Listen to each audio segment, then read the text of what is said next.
আসসালামু আলাইকুম। আজকে আমরা পড়বো স্কিন অ্যানাটমির 5 নাম্বার চ্যাপ্টার ডার্মোএপিডার্মাল জাংশন, যেটা খুবই ইম্পর্ট্যান্ট। এখান থেকে একটা না একটা প্রশ্ন অবশ্যই আসবে।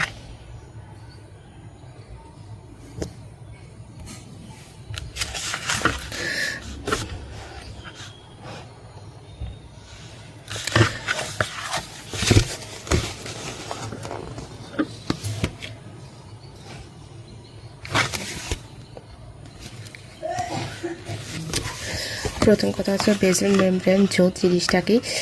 এটা হচ্ছে অ্যাপিথেলিয়াল এবং কানেকটিভ টিস্যুর মধ্যে জাংশন। স্কিনে বেসমেন্ট মেমব্রেন জোন কয়টা থাকে? দুইটা। একটা হচ্ছে ডার্মোএপিডার্মাল জাংশন, আর একটা হচ্ছে zone around surrounding blood vessels in dermis. Dermis কথাটা খেয়াল রাখতে হবে, ব্লাড ভেসেল খেয়াল রাখতে হবে। সব বেসমেন্ট মেমব্রেনে 4টা জিনিস অবশ্যই থাকবে: টাইপ 4 কোলাজেন, ইনাকটিন বা নিডোজেন, ল্যামিনিন 1, হেপারান সালফেট, প্রোটিওগ্লাইকেন।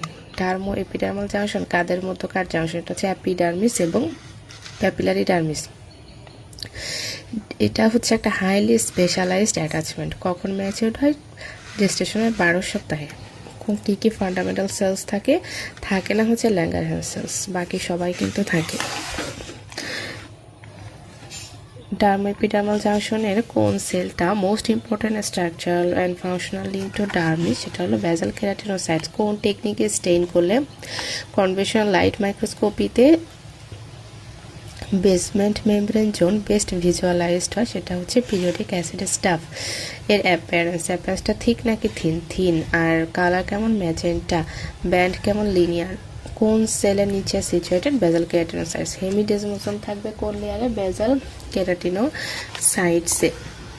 ডার্মোএপিডার্মাল জাংশনে কয়টা জোন থাকে? জোনগুলো খুবই important: hemidesmosome, plasma membrane, laminar lucida, laminar densa, sub laminar densa, fibrillar zone. Electron dense কোনটা? ডেন্স মনে রাখতে হবে, হেমিডেজমোসোম, ল্যামিনার ডেন্সা। তাহলে লুসেন্ট কোনটা? লুসিডাটা লুসেন্ট। ল্যামিনার লুসিডার থিকনেস হচ্ছে 30 ন্যানোমিটার, যদি রেঞ্জে বলে 35 থেকে 40। ল্যামিনার ডেন্সা 40, 35 থেকে 50। ল্যামিনার ডেন্সার অন্য নাম হচ্ছে বেসাল ল্যামিনা বা basement membrane. Major component of basal lamina type 4 collagen. কোন জোনে কী কী স্ট্রাকচার থাকে? এটা ইনফিনিটি স্টার টপিক।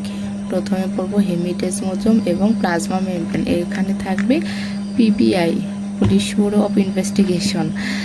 পিতে হচ্ছে প্লেকটিন, বিতে বুলাস প্যাম্পিকয়েড অ্যান্টিজেন। এখানে 1 এবং 2 দুইটাই থাকবে। 1-এর নাম্বার বেশি, 230, 2 হচ্ছে 180।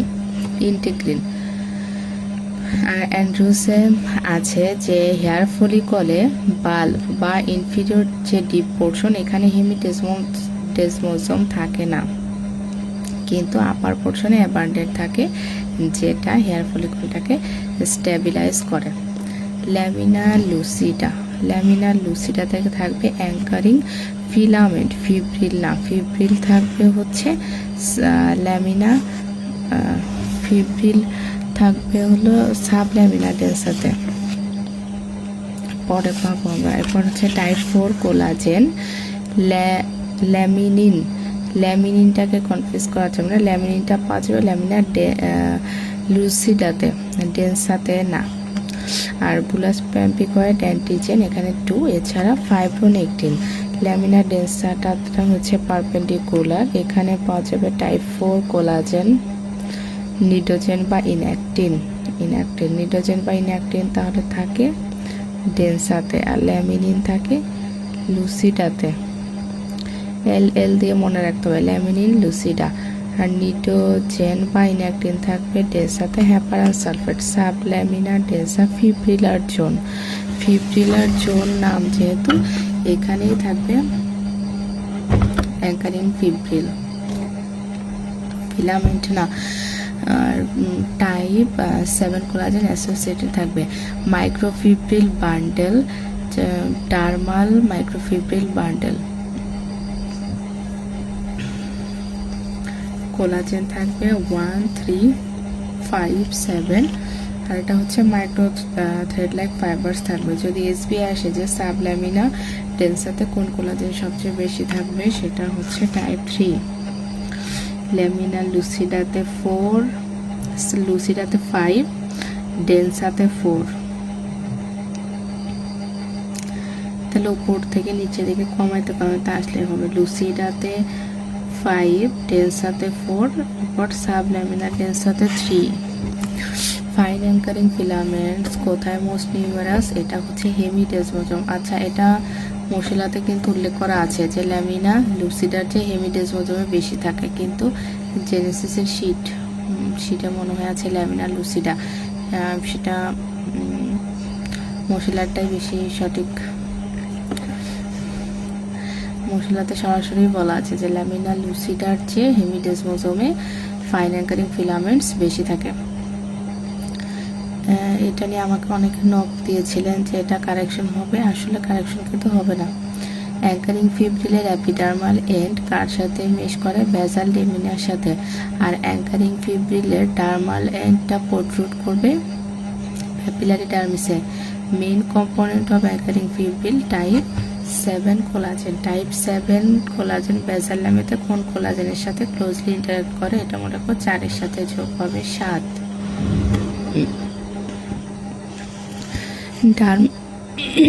ডার্মাল মাইক্রোফিব্রিল বান্ডেল সম্পর্কে একটু জানবো। এটা হচ্ছে এক্সটেনশন কি? বেসাল ল্যামিনাতে তাদের ইনসারশন, সেখান থেকে ডিপ পোর্শন অফ প্যাপিলারি ডার্মিসে যাবে ডাউনওয়ার্ড এবং পারপেন্ডিকুলারলি। ডিএমবি কি দিয়ে কম্পোজড? অক্সিটালান ফাইবার। অক্সিটালান ফাইবার আবার কিসের অ্যাগ্রিগেটস? টিবিউলার মাইক্রোফিব্রিলস। আর ডার্মোএপিডার্মাল জাংশনের মোস্ট সুপারফিশিয়াল স্ট্রাকচার হচ্ছে অক্সিটালান ফাইবার। টিবিউলার মাইক্রোফিব্রিল মরফোলজিক্যালি কার আইডেন্টিক্যাল? ইলাস্টিক ফাইবারের মাইক্রোফিব্রিলার কম্পোনেন্ট। টিবিউলার মাইক্রোফিব্রিলকে ইলাস্টিক ফাইবার থেকে কিন্তু আলাদা করা যায় না। অক্সিটালান ফাইবার কোন ফাইবার প্লেক্সাসের সাথে কানেক্টেড থাকে? ইলাউনিন। তাহলে এটা হচ্ছে কিভাবে মনে রাখবো? ইলাউনিনটা আবার থাকে ইলাস্টিকের সাথে, তিনটা একসাথে, অক্সিটালান প্লাস ইলাউনিন প্লাস হচ্ছে elastic fibre. Dense plate of melanocytes কাকে রিসেম্বল করে? বেসাল কেরাটিনোসাইটসের অ্যাটাচমেন্ট প্লাগকে। ডেন্স প্লেট অফ মেলানোসাইটসে কি কি থাকে না? সাইটোপ্লাজমে কানেক্টিং ফিলামেন্ট থাকে না। আন্ডারলাইং ল্যামিনার লুসিডাতে সাব বেসাল ডেন্স প্লাগ থাকে না। ডার্মোএপিডার্মাল জাংশনের ফাংশনস কি? ফাংশন হচ্ছে attachment, support, regulation of permeability, embryonic proliferation, growth, adhesion, movement and apoptosis of keratinocytes and fibroblast. গ্রোথটা কার দ্বারা করে? এটা হচ্ছে ইন্টিগ্রিন এবং সিন্ডিক্যান্স।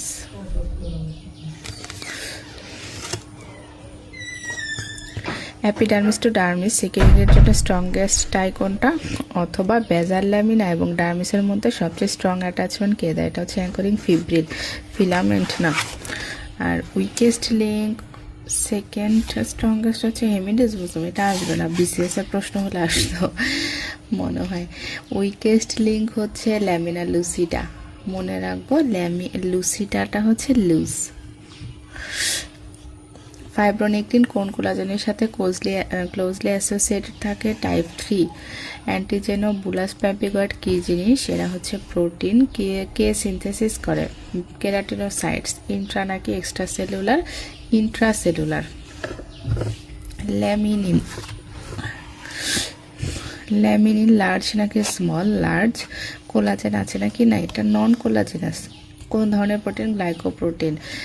আর ল্যামিনিন কে সিনথেসিস করে? দুইজন করে, বেসাল কেরাটিনোসাইটস আর ফাইব্রোসাইটস। কিন্তু অ্যান্টিজেন অফ বুলাস প্যাপিগয়েড কিন্তু শুধু কেরাটিনোসাইট সিনথেসিস করে। ল্যামিনিন ফাংশনালি কার অ্যানালোগাস? ফাইব্রোনেক্টিনের। ল্যামিনিন এবং ফাইব্রোনেক্টিন কাদের সেলুলার অ্যাটাচমেন্ট মিডিয়েট করতে পারে? এটা হচ্ছে বেসমেন্ট মেমব্রেনের কোলাজেন এবং হেপারান সালফেট প্রোটিওগ্লাইকেন্স। বেসমেন্ট মেমব্রেনকে সবচেয়ে বেশি স্ট্রাকচারাল স্ট্রেংথ দেয় কোন কোলাজেন? সেটা হচ্ছে টাইপ 4। টাইপ 4 কোলাজেন কোন কোন নন কোলাজেনাস কম্পোনেন্টসের সাথে ইন্টারাকশন স্ক্যাফোল্ড হিসেবে কাজ করে? স্ক্যাফোল্ড মানে কি? বিল্ডিং করার সময়, ঢালাই দেওয়ার সময় যে বাঁশ দিয়ে অস্থায়ী একটা মাচা বানায়, সেটা হচ্ছে স্ক্যাফোল্ড। আমাদের যখন নতুন বাসা করে তখন নতুন বিল্ডিং করে আর কি, ওই স্ক্যাফোল্ডটাই আমাদের কাছে অনেক এক্সাইটমেন্টের বিষয় ছিল। আমাদের একটা ভাগ্নি হয়েছিল তখন প্রথম, ওকে নিয়ে বিকেল হলে আমরা সেই স্ক্যাফোল্ডের উপরে বসে থাকতাম। সেগুলো আচ্ছা, টাইপ 4 কোলাজেন কোন নন কোলাজেনাস কম্পোনেন্টের সাথে কম্পোনেন্টসের সাথে ইন্টারাকশনের ক্ষেত্রে স্ক্যাফোল্ড হিসেবে কাজ করে, সেটা হচ্ছে হ্যাপারান সালফেট, প্রোটোগ্লাইক্যান, ল্যামিনিন, নিডোজেন বা ইনঅ্যাক্টিন। বেজাল কেরাটিনোসাইটস প্রেফারেন্সিয়ালি কোন কোলাজেনের সাথে অ্যাটাচ করে, সেটা হচ্ছে টাইপ 4। টাইপ 4 কোলাজেন কারা সিনথেসিস করে, সেটা হচ্ছে বেজাল কেরাটিনোসাইটস আর ফাইব্রোসাইটস। অ্যাপিডার্মিস এবং ডার্মিসের মধ্যে পারমিয়াবিলিটি রেগুলেশনের ক্ষেত্রে মলিকুলার সাইজের চেয়ে মলিকুলার চার্জের ফাংশনটা হচ্ছে বেশি। চার্জ সিলেক্টিভ পারমিয়াবিলিটি কোন সাইট সাপ্লাই দেয়, সেটা হচ্ছে অ্যানায়নিক সাইট অ্যাপিডার্মাল এবং ডার্মাল এজ অফ বেজাল ল্যামিনাতে।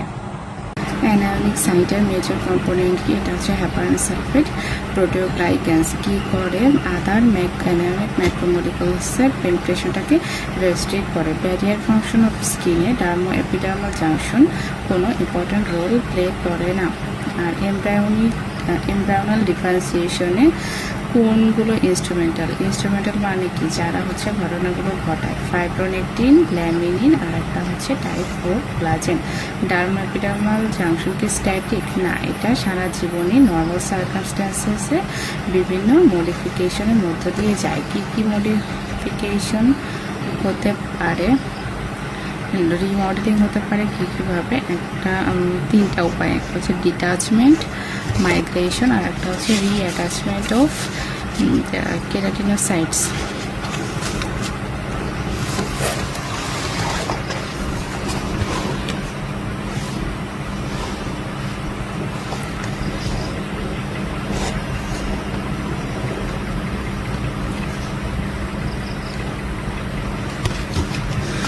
ডার্মো এপিডার্মাল জাংশনের রিমডেলিংয়ের ফলে কার ডুপ্লিকেশন হয়, সেটা হচ্ছে বেজাল ল্যামিনা। এটা নর্মাল স্কিন এবং প্যাথোলজিক স্টেট দুই ক্ষেত্রেই হতে পারে। আর কোন প্যাথোলজিক স্টেটে বেজাল ল্যামিনা ডুপ্লিকেশন মোস্ট ড্রামাটিক,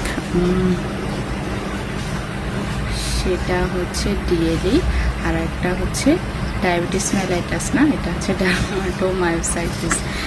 আর এই টপিক থেকে 4th এডিশনে কিন্তু অতিরিক্ত কোনো তথ্য নেই।